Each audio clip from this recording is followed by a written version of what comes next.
Good evening. I'd like to call this meeting to order. Today is Monday, October 2nd, 2017. We're here for the purpose of the regular meeting of the Elmhurst City Council. It's 7:30. I would ask that you all rise and join me in the Pledge of Allegiance. I pledge allegiance to the flag of the United States of America and to the republic for which it stands, one nation, under God, indivisible, with liberty and justice for all. Before I ask Clerk Spencer to call the roll, I'm going to ask everyone in the room to join me in a moment of silence out of respect for the victims of the Las Vegas massacre, their families, and all those affected. Please join me in a moment of silence.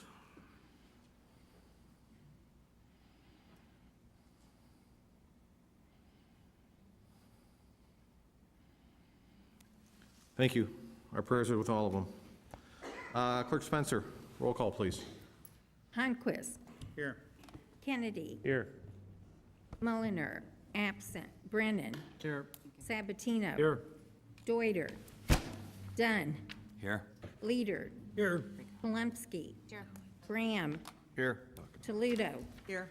York. Here. Levin. Here. Park. Here. 13 present, 1 absent. 13 present, 1 absent. We have a quorum. On to written receipt of communications from the public. At this time, is there anyone in the audience who has anything written they wish to submit? If so, please raise your hand. Anything written to submit? Yes, sir. Please bring whatever you have and deliver to Clerk Spencer.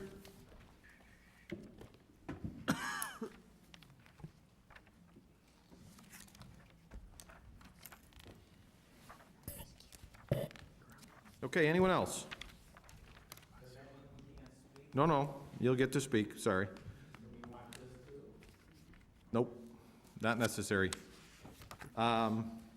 Okay, public forum, 4.1. This is an opportunity for anybody in the audience to address the council, specifically the chair, and any item they so choose. We ask out of respect for the work that we have to get done here this evening, that you keep your comments to 3 minutes.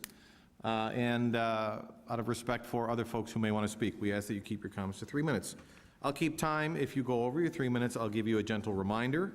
As a reminder, this is not a Q&A, this is just a public forum. It's an opportunity to voice any issue you wish for us to hear. Clerk Spencer, at this time, is there anybody who is signed in on our sign-up sheet for public forum? Yes, Mr. Mayor, I'll start with David Currie, 110 West Butterfield Road, Elmhurst. Oh, I'm sorry, I should have mentioned. Public forum, please approach the microphone after you've been called, right there next to Chief Ruth, behind you, the next one. We ask that you identify yourself for the record as we are recording, and address is optional. Sir, the floor is yours. My name is David Currie. I'm at Royal York condos, and this is in regards to the water retention pond that you're proposing or have already proposed. My concern was brought to our attention pretty quickly. I guess you purchased the land. We didn't know anything about it until after, I think you closed on the deal a month after we found out about it. It was brought to our attention. We talked with Timothy Christian, who's kind of involved with this also. We spoke with city officials about this deal. The one thing that wasn't brought up about this is everybody has different opinions of why they don't want this or why it's needed. We all understand the need. We appreciate you trying to rush this through to take care of this problem with flooding, but with this point, I think you're being a little too hasty. I think it's a small parcel of land. Smaller parcel of land you get, the deeper you have to go. We've talked about this, we all know, understand. Problem that I have is that this is a 28-foot pit that's going to be in that area, in that small parcel of land. This is right next to a K through 12 school. Nothing was ever brought up about these kids. We see kids climbing that fence every single day to get their balls, frisbees, whatever it have. Our concern is something happening. Kids are kids. I don't care what size of a fence you build. They're going to be curious. They're going to climb the fence as they have. 28 feet is a big drop. I know the city has talked about putting slopes in. You know what? When you got a 28-foot deep pit, there is no safe slope that you can deal with. I don't want to deal with, I'm on the board at Royal York. I don't want to be a part of this as far as voting with Timothy Christian of giving them 25 feet of our land if need be for their track that they want. It's a shame that they haven't talked about the safety of the kids. They've talked about their track. We're just all concerned, a lot of my neighbors are concerned that these kids are going to climb that fence, they're going to be curious. I just wouldn't want that on my conscience. So I would appreciate if you reconsider that, maybe a different plan. It was brought up that the city didn't want to spend the extra money, and I really hate to think that the money is the aspect for just one kid. Thanks, I appreciate your time.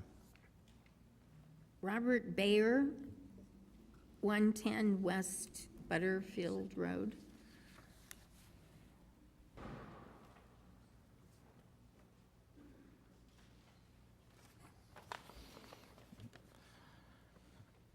My questions are the same as David's about the retention basin that's being installed.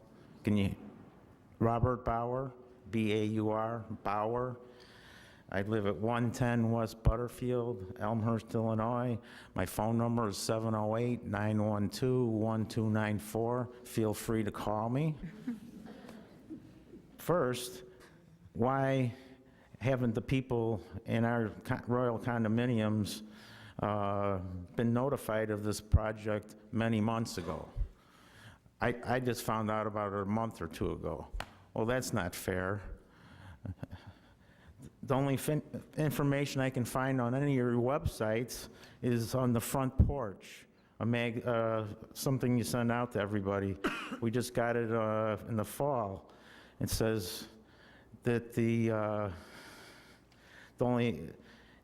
land is adjacent to Timothy Christian School. Well, what they didn't say is it's 100 feet from our front door. The front door of my building is 100 feet from where this pit's gonna be. Okay? So basically you're saying to us, the homeowners at Royal York, who pay over $200,000 in taxes a year, we don't matter. And may I add, the majority of our occupants are senior citizens. So I take it I'm a senior citizen, I'm speaking up for senior citizens. Not all of them could be here today because they have walkers, crutches, and wheelchairs. Otherwise, there'd be more people here today. The site, according to the front porch, holds 18 acres of foot of water, which if you put it in gallons is 6 million gallons of water roughly. Okay? You've also said, I've heard, I think from David, that there's not gonna be a shut-off valve, a metered shut-off valve, which means basically you're installing a retention pond that could fill up and overflow anytime, even with a meter. So you're placing 6 million gallons of water 100 feet from our front door, excuse me, and then think it was appropriate to talk to us homeowners directly. I had no correspondence in the mail. I received nothing.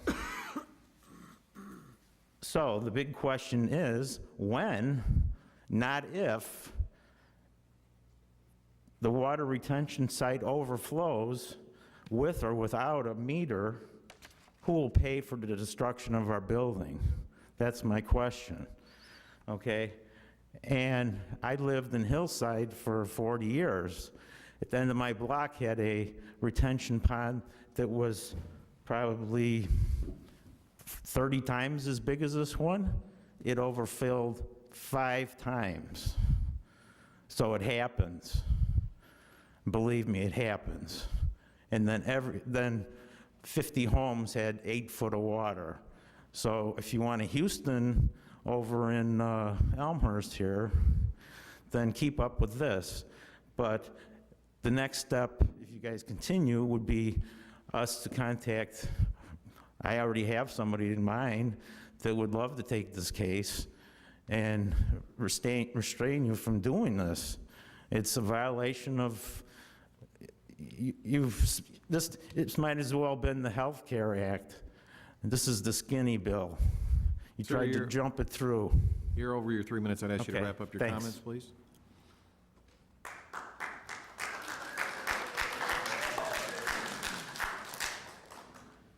Barb Reitsma.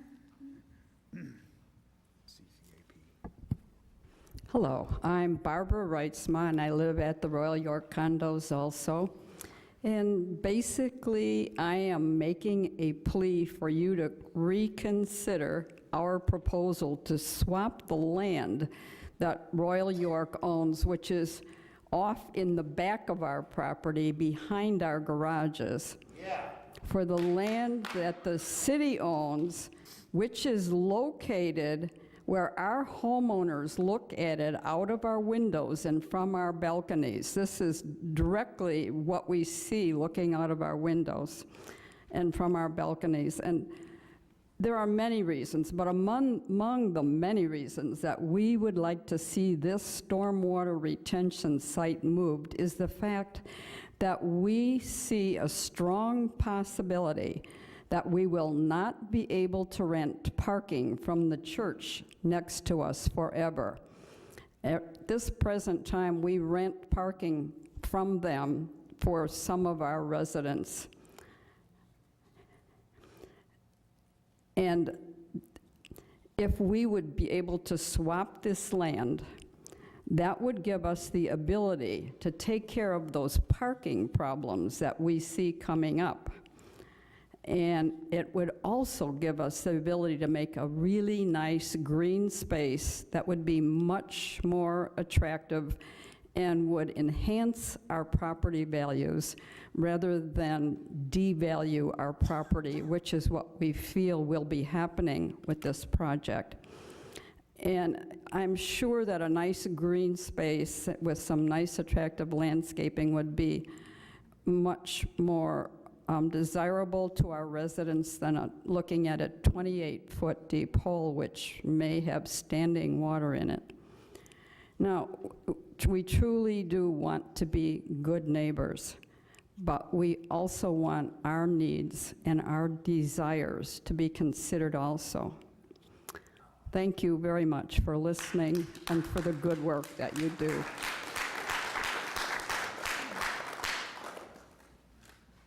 Ray W. Langosh Jr. My name is Raymond W. Langosh Jr. I also reside at 110 West Butterfield. Can you please raise the mic? This 25-foot deep hole that you guys plan on digging is not going to help Royal York community whatsoever. Not one drop of rain or water will help drain into that from our property. This does not help the flooding on Euclid either, which is just a block away. There's no other retention site of this size in town that faces people's front door like this will. Face 128 units front door. Yeah. All right. This project will lower our property values. This hole will be a danger to everybody, kids especially. I was at a meeting not too long ago, a few of us from 110 Butterfield with a few people from this room here, and at the time, they didn't even realize that there are 5 parking lights on the city's property that are our lights. They didn't even realize or had any idea what they're going to do with those lights. They shine in our parking lots. What's going to become of those if you build this thing on that property? Nobody addressed that. They didn't even realize it. I'm concerned about the check valve. If when this does go down in any part of the town, if there's a check valve involved, what happens if there's, I realize the water fills up there and the pumps pump it out. What if there's a power outage? There's no pumps to pump that water out. Where does the water go then? It rises, it keeps on coming. They put in generators in there, gas-powered generators, to back up the power of these pumps? Nobody said anything about that either.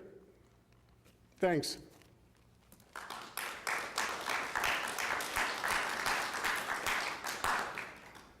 Claude Pagash, 566 West Gladys.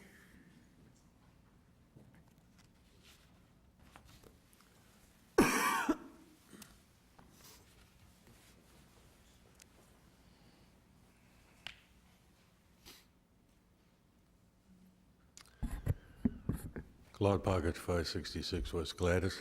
Good evening, all. Nice to see you all here. Last meeting, I haven't attended in a while. I showed up and got a lecture about TIFs. How wonderful they are. What they've done for this town. Han was put in a TIF. We didn't get the money that we paid for the land. We changed the building codes, changed the zoning, and it's in the TIF. We got another project going on. Health Care on Addison. Got some money for that land, but wouldn't you know it, it was contaminated. So the city's going to kick in on that. On both of these projects, the city moved the utilities. Owner didn't pay for it. These people did. Car dealer on York had to separate his businesses. Got $1.5 million worth of sales taxes. Made TIF 4 all the way down York. But then we went down Grand Avenue. Gave another $500,000 to rework the old Mercury building dealership. What I don't understand is this. TIFs are supposedly wonderful. Well, what did residents get out of it? DuPage County water system dropped their sales tax. Residents got the sales tax. City raised the price of water to residents. Also doubled the fee. Created TIF 5. Moved TIF 3 into it. Why? See, all that took place. And you keep on giving away sales tax. You split the deal. Just extended your ability to have a source of money by $2.5 million. But you gave the Jaguar dealer on Lake Street $3.5 million. He's $2.5 million short, isn't he? If TIFs are so wonderful and do so much for these residents, why don't you set up TIFs in residential areas? People who like to fix up their homes. TIF might even create enough money so they could get a new street or get it repaved. Mr. Pagash, you're at your 3 minutes. I'd ask you to wrap up. Well, also, Mayor, since you're willing to give tax dollars away and willing to give loans, can the residents here come to the city and get a loan to fix their house up? If you're going to do it for commercial, why won't you do it for the residents? You represent them.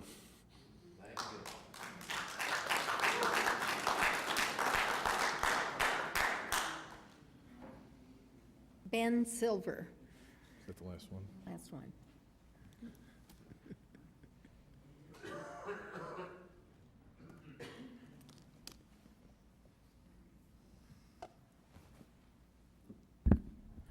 Good evening. My name is Ben Silver, and I'm a community lawyer with the Citizen Advocacy Center.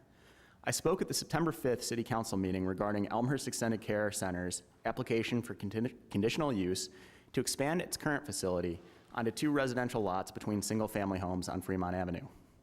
As I expressed last month, I am concerned that this application is going back to the Zoning and Planning Commission after 10 months without a decision by the City Council. Neighbors on Fremont Avenue successfully opposed the application before the Commission, as well as the Development Planning and Zoning Committee, but now have to repeat the process and expend more time and money to protect their neighborhood. I'm still unaware of any precedent for this, and it's certainly not contemplated in the Elmhurst Municipal Code. But it's actually worse than I thought.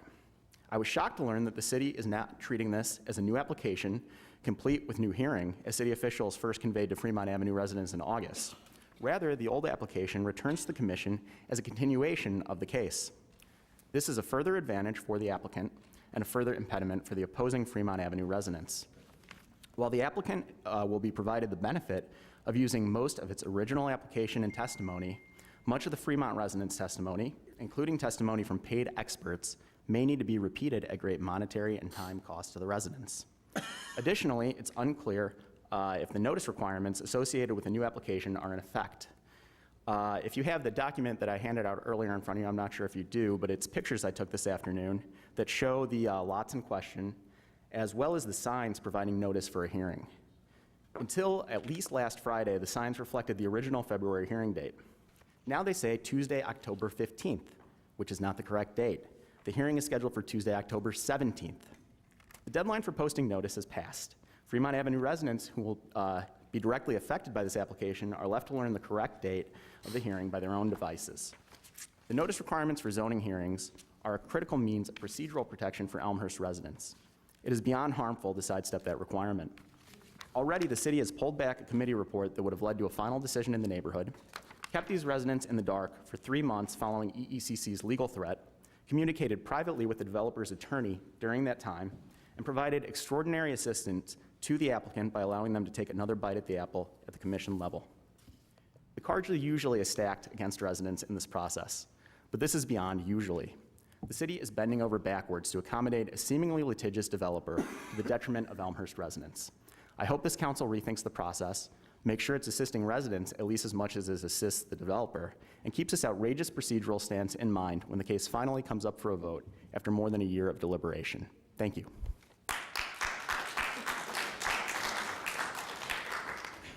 Okay, that's it for folks who signed up this evening on our sign-in sheet. Is there anybody in the audience who wishes to address the council who did not have an opportunity to sign in on our sign-in sheet? Please raise your hand so I can get a count.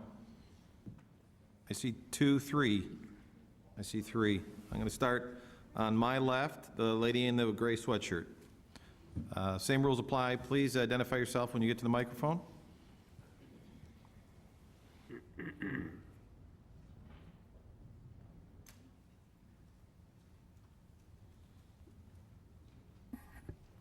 Good evening. My name is Eileen Ossur, and I live on Fremont Street. And I'm just here to represent some of the neighbors who are affected by the Elmhurst Extended Care application. And we're exceedingly feeling that there are 2 cases. There's the case, the public case, that we don't get complete information and access to, because there's also a private case that is going on behind the scenes. It's very hard for us to know exactly how to present appropriate evidence that supports our cause when we don't even know what the cause is. When you go back and look at all the documentation that the nursing home has presented, there are so many inconsistencies. Even in the original application, they said that they were going to have their 39 rooms, they were going to go from 108 beds. With the new facility, they'd have 79 beds with everybody with the same room, but they were going to add 11 new beds. I want somebody to tell me how you can have 79 rooms with 79 patients, but you still have 119 rooms. I think that shows for us, that just epitomizes the problems that we're having with the case. And we feel that the city, instead of supporting its residents, is actually not being forthright and isn't following its own rules. Thank you. Okay. Ms. Sullivan or Ms. Gatesman, I think one of the 2 of you had your hand up.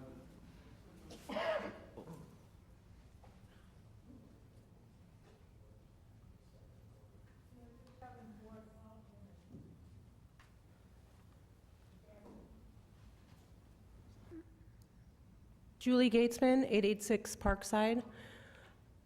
You all know why I'm here. We've been working on getting these projects done for the last 7 years, and this project was in no way rushed, as implied by other residents. Even one of the residents here that spoke said that they knew about it for 1 or 2 months. Where were they? They weren't here. I was here. I was here at the city council meetings. I was here at the public works meetings.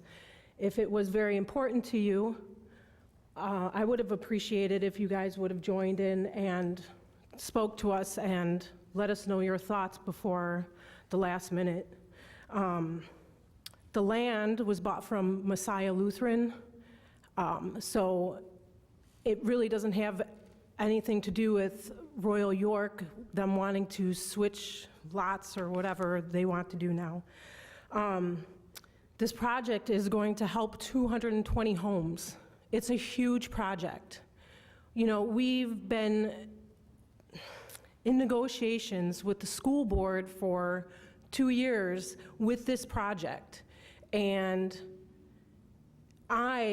just my opinion, don't think they ever really wanted to work with us. City council came up with a great solution for us to get a project done. We have been waiting for this. This is a project that could have been done 2 years ago if we had people helping us.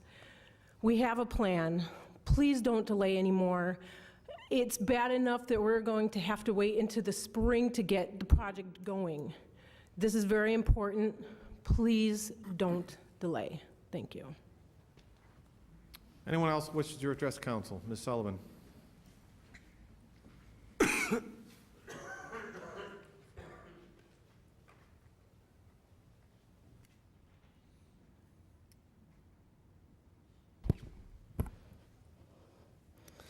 There's been a lot said this month about freedom of speech, freedom of association, and I'm really glad I have that opportunity to use it. My experience with flooding, you all know, but I'm going to recap because there's some new people here today. There was 100,000 gallons in my house. My house was completely surrounded by water. On more than one occasion, I've had 8 and 9 feet of water in my home, as have my neighbors. About 500,000 gallons just in 5 houses surrounding me and 25 houses along with me in a giant pond. I appreciate what the city has done to fix that issue, but I'm still here with people who helped me along the way. We had children in our neighborhoods helping parents, so children are affected in other ways. There are children that live in these basins, and there are children and adults who suffer from PTSD, even when there's clouds in the sky, even when there's minor rain. I still get texts, even from people who live behind me. I still get texts. So I think a lot more children are affected in this town from that. I listen to a lot of people talk to me about how important the soccer fields at Golden Meadows are, and they haven't even had paint stripes on that field for the last couple of months for any of the sports, not lacrosse, not soccer. The soccer nets are gone. So I don't know how important that park is for that. So there's a lot of times where we have to hear how important things are for the children. But I'm certain, based on the things I've seen the Public Works Committee do on the other projects, that you're going to do it well. And like Julie said, it's been 7 years we've been working on this and these things, and I really hope that these homes benefit as they should. Thank you. Okay, anyone else that wishes to address the council, please raise your hand. Seeing none, that concludes public forum for this evening. On to agenda item 5, announcements. Any announcements from the dais? Seeing none, we'll go on to consent agenda. At this time, is there any item on the consent agenda any alderman wishes to have removed, to vote no, or provide further comment? Seeing none, I will entertain a motion to approve the consent agenda in its entirety. Motion by Alderman York, second by Alderman Honquist. Clerk Spencer. Honquist. Aye. Kennedy. Aye. Mulliner, absent. Brennan. Aye. Sabatino. Aye. Deuter. Aye. Dunn. Aye. Leader. Aye. Palumski. Aye. Graham. Aye. Toledo. Aye. York. Aye. Levin. Aye. Park. Aye. 13 ayes, 0 nays, 1 absent. 13 ayes, 0 nays, motion carries. Consent agenda in its entirety is approved. On to agenda item 7, reports and recommendations of appointed elected officials. Mayor Morley, that's me. A couple of quick items. I was fortunate enough to attend a fundraiser on Saturday evening for the Elmhurst Center for Performing Arts. It was held at our art museum. For those of you who don't know, the Elmhurst Center for Performing Arts is a group of, call them civic-minded folks here in Elmhurst, who are interested in bringing a performing arts theater into Elmhurst. I have been getting questions about this, and I would encourage all who are interested. Certainly, these folks are willing and ready to talk about this project. It's in its early stages, but they've done a lot of hard work. You can find out more at ecpa-elmhurst.org. ecpa-elmhurst.org. It was a great event, well attended. This Wednesday, right? Is that Wednesday? Mm-hmm. This Wednesday. Is it Wednesday or? Wednesday. No, What? Tuesday. Tuesday, sorry. Yeah, I have Wednesday written down, but I have the 3rd. Tomorrow, we do have our meeting with the FAA here in council chambers, 7 o'clock. It's going to be similar to how we ran it last time, where I will chair the event. The FAA will give a presentation, and then we'll have a Q&A. So I encourage all of you, and I know it's been a hot topic for a lot of folks, I encourage you to attend and hear straight from the horse's mouth what the FAA has to say.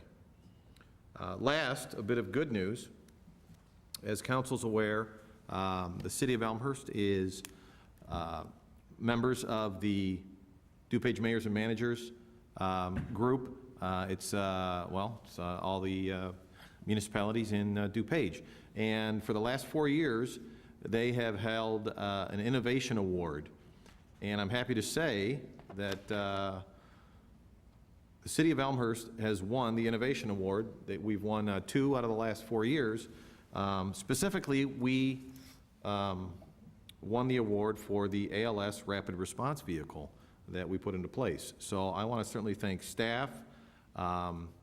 Chief Freeman helped me present at the event along with City Manager Grabowski. I want to thank the previous Public Affairs and Safety Committee, Alderman Polumsky, leader, and former Alderman Healy for all of their hard work. It was very interesting to see Chief present some of these, some of the data to all the members of DMMC.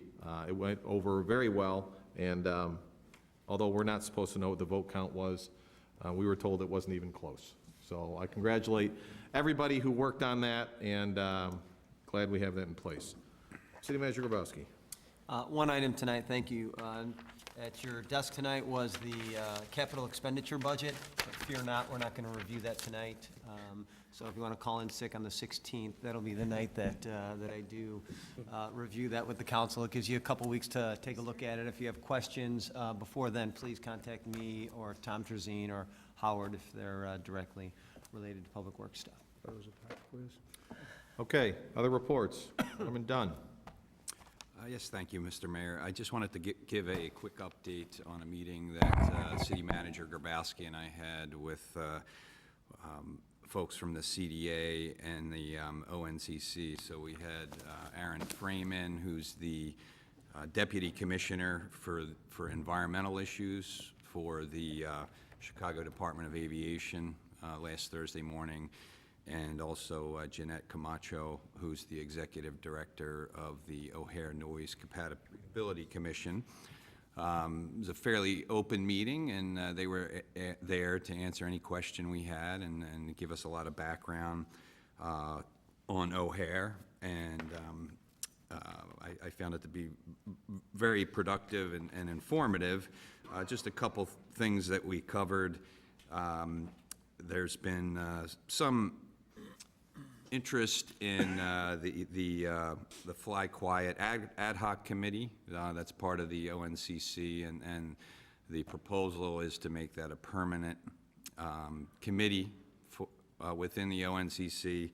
How will that happen? Well, we were told by Aaron and Jeanette that the bylaws committee meets in the late fall.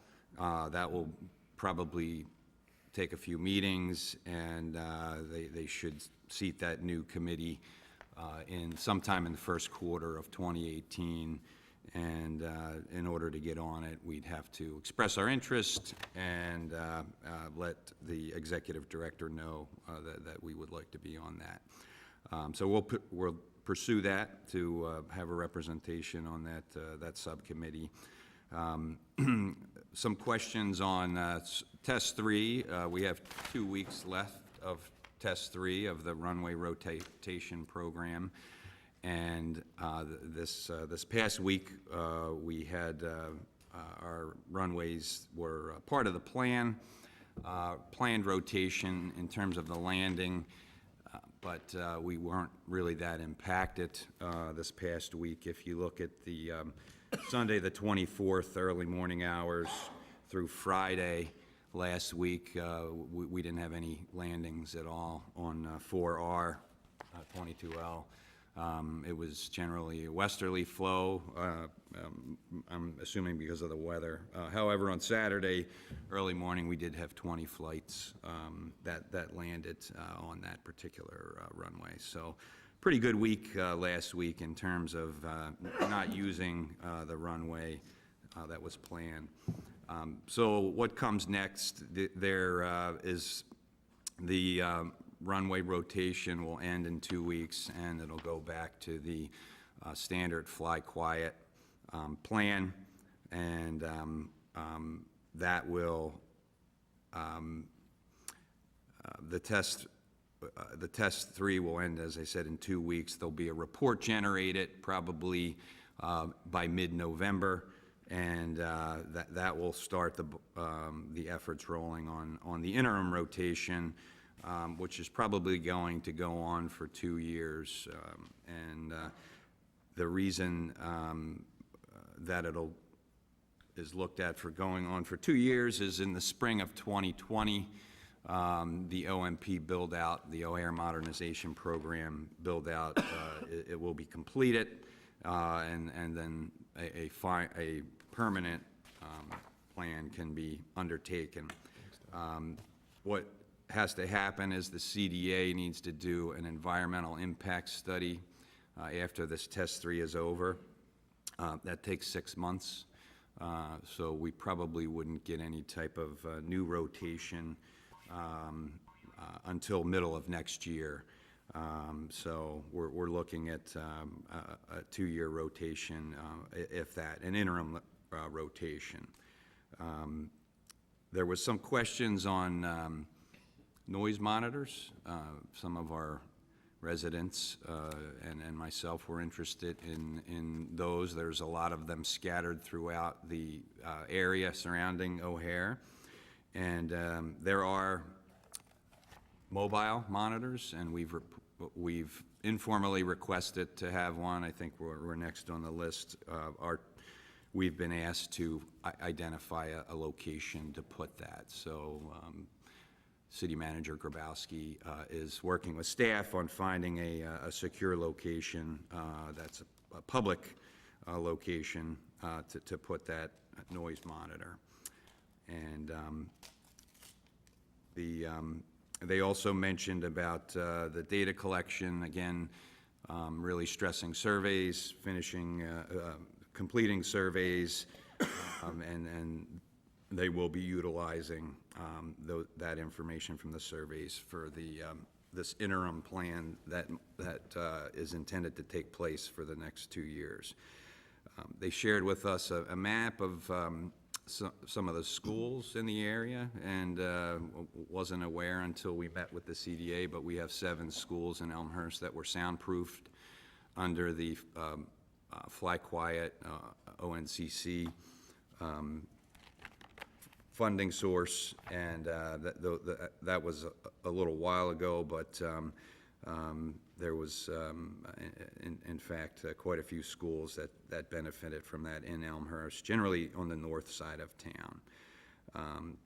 So that's a lot of the a summary of some of the key technical issues we talked about, what comes after test 3, how to get on the Fly Quiet Ad Hoc Committee, and then noise monitors, how to get one of those. So that's my report. Thanks. Thank you, Alderman Dunn. Alderman Kennedy. Thank you, Mr. Mayor. I just wanted to piggyback onto what City Manager, bless you. Pardon me? What City Manager Grabowski brought up about the budget. As is customary, our Public Works Committee will be reviewing the cab items that are related to Public Works next week. So if anybody has any questions, as you take all the time you need in the world to enjoy these documents, if you have any questions for the committee or would like to come and ask questions or questions ahead of time, please do so. Thanks. Okay, any other reports? Alderman Bram. Thank you, and, excuse me, and thank you, Alderman Dunn, for a summary of your meeting and City Manager Grabowski's meeting with representation from CDA and ONCC. It's good to know that we were able to get to meet with them and ask some of the questions in regards to this process of what will be occurring after the Fly Quiet rotation number 3. I do have some additional questions and comments in regards to Fly Quiet and the impacts of OHare. It has been stated in regards to stressing the surveys and whomever, and I'm not sure, and that's one of my questions, but whomever's making the decisions on what the interim rotation would be like, will be relying on these surveys. Do we know, and this is one of the major questions that has been asked for months, do we know what is the process that the interim as well as the impacts 2020 and beyond are going to be with OHare?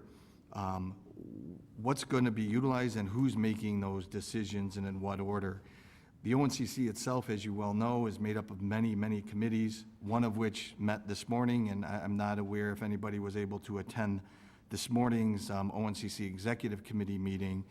But the Fly Quiet, as Alderman Dunn already mentioned, ad hoc committee, making that a permanent committee, is being discussed, and I'm glad to hear that the City of Elmhurst is wanting to make a formal request. I'm not sure what an informal request is, but a formal request to be a part of that committee. If that is to occur sometime in the spring of next year, first quarter of next year, I don't know from a timetable perspective if decisions will be made already at that point in regards to what will be the interim. But a handful of questions. I'll first start out with where are we with the discussions of the impacts of Fly Quiet Rotation 3 as well as the interim as well as the future with the Southwest as well as the Northeast communities. I know we have been discussing wanting to meet with those communities. I know with the Southwest community, or Northeast communities, we've had one meeting to my knowledge. I don't know if a follow-up meeting has been done. What are our next steps in regards to Northeast, and have we made any advancements in regards to the Southwest communities as well? Doing the same thing, that is both those communities, for those that don't know, those sets of communities, Southwest as well as Northeast, are impacted by the 4R22L runway, which is what impacts the City of Elmhurst. So where are we with making sure those not only start but continue if they haven't started? Alderman Dunn made mention of the CDA will need to do an EIS, Environmental Impact Study, which will take 6 months.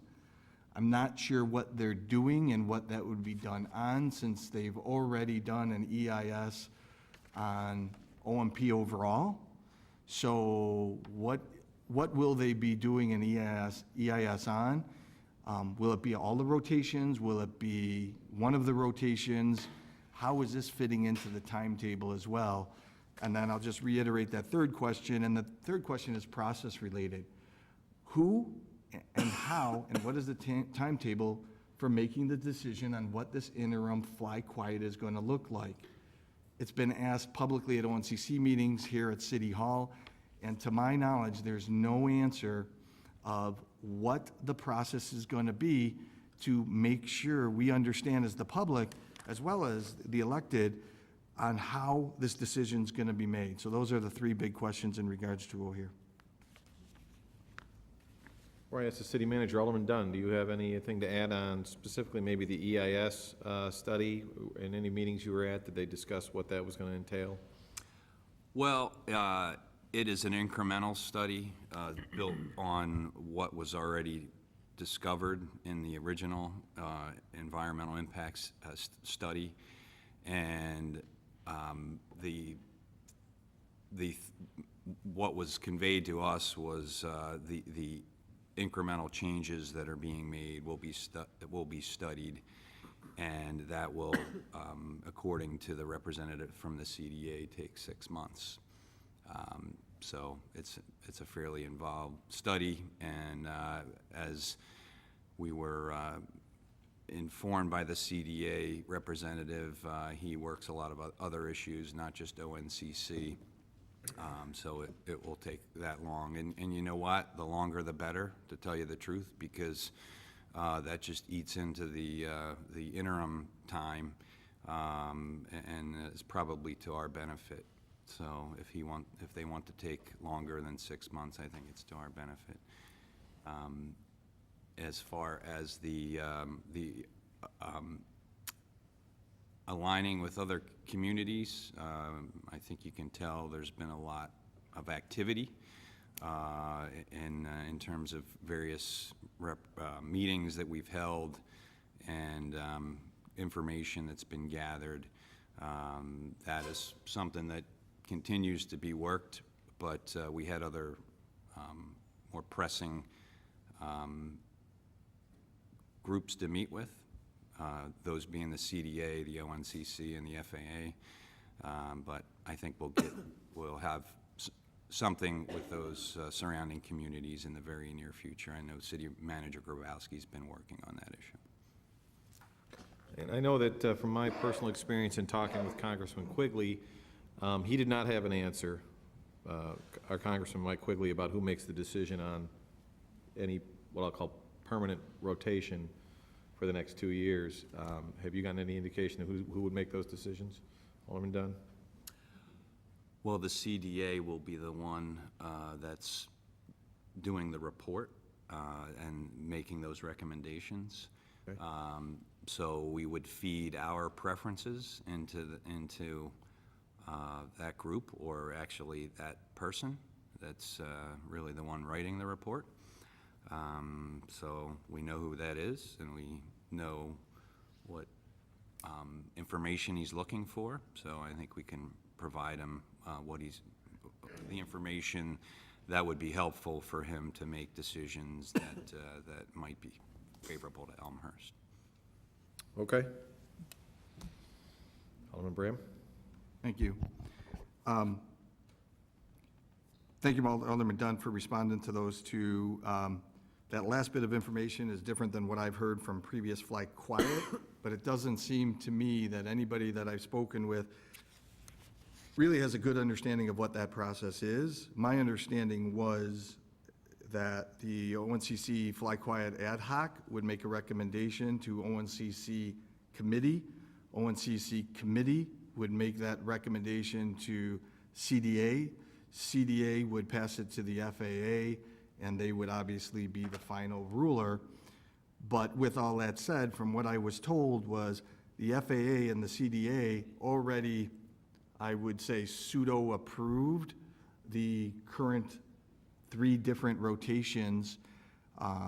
So it's almost along the lines of whatever those other previous entities, the Fly Quiet Ad Hoc and the ONCC Committee as a whole, what their recommendation would be of the utmost importance in what would be moving forward with the interim.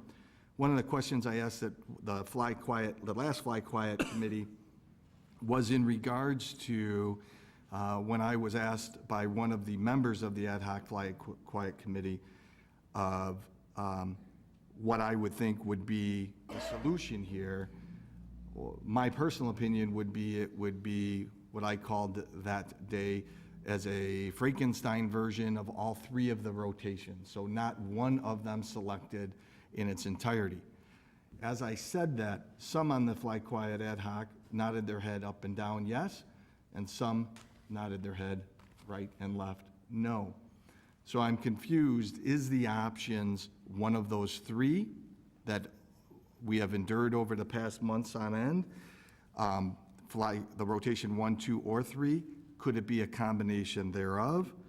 I'm not clear, and maybe these are the answers or the questions that should be posed tomorrow night at the meeting, and maybe we'll get answers for those. The EIS, Alderman Dunn mentioned that it's an incremental study, but I'm confused on what incremental means in this case from the standpoint of the OMP did a very long, and I don't remember the duration because it's many years ago, an environmental impact study that included all these runways and the usage of all these runways. What does incremental mean? I understand what the word means in the normal context. In this context, what does incremental mean when they've already done an EIS? If they're moving forward with it, that's fine. I just would like to understand for my benefit and my residents' benefit on what this means, when it's starting and when it's moving forward, public meetings, et cetera. In regards to the... Mayor, if I have a respectful point of order, this is pending before our committee. We're under announcements, and I think we ought to wait until tomorrow when we have more information, because this is not an agenda item. I don't think it's appropriate to be going into detail on a topic that's not really on our agenda. We always do. Yeah, but I have a point of order before me as chairman, so I have to rule. I think you've made your point clear, Alderman Bram. I do think there's a lot of unanswered questions, but I don't think you're going to get the answers tonight. So I'm going to ask you to wrap up your comments, please. I guess the last thing I will ask is in regards to those meetings with the other communities, the Southwest and Northeast. I am aware of one, and that is with the Northeast communities. Alderman Dunn made mention in his comments that there has been a lot being discussed and other priorities took precedence, and I respect that. But I took from inference from those comments that there's been more than one. Have we met with the Southwest communities to date, and have we met more than once with the Northeast communities? Anything to add to that, City Manager? I have been in contact with a number of the communities southwest of us. Obviously, each community has their own process to go through on joining or not. If you recall, we went to committee with ours, and it took a few meetings to get through that to discern the exact implications of that. There could be communities that we ask to join it who choose not to, and so each of them go through their process to do that. I've been following up with them as I talk to the different managers in different meetings that I go to. So I assure you, I am talking to those communities, and they're going through their process of consideration. Any other reports? Seeing none, we'll go on to resolutions. Clerk Spencer, I'd ask that you read the resolution. Resolution approving and authorizing the execution of change order number 1 for the 2017 water main improvements project. Okay, to put this before council, I'll ask for approval of the resolution, a motion to approve the resolution as read. Motion by Alderman Kennedy, second by Alderman Deuter. Alderman Kennedy. Thank you, Mr. Mayor. This is a resolution as a follow-up to an item that's on the consent agenda. The reason we're suspending the rules is so that we can get this work done and completed before the heavy weather comes. Okay. Any other comments, questions? Alderman Bram. I just wanted to say for the record was that my signature was not on the report. I'm in full support of this. I did not have a chance to respond before the deadline. Okay. Any other comments? Clerk Spencer. Conquest. Aye. Kennedy. Aye. Mulliner, absent. Brennan. Aye. Sabatino. Aye. Deuter. Aye. Dunn. Aye. Leader. Aye. Palumski. Aye. Graham. Aye. Toledo. Aye. York. Aye. Levin. Aye. Park. Aye. 13 ayes, 0 nays, 1 absent. 13 ayes, 0 nays, motion carries. Agenda item 8.1 is approved. On to other business. Any other business? Seeing none, I'll entertain a motion to adjourn. Motion by Alderman Deuter, second by Alderman Kennedy. All in favor, say aye. Aye. Opposed? We're adjourned. Thank you.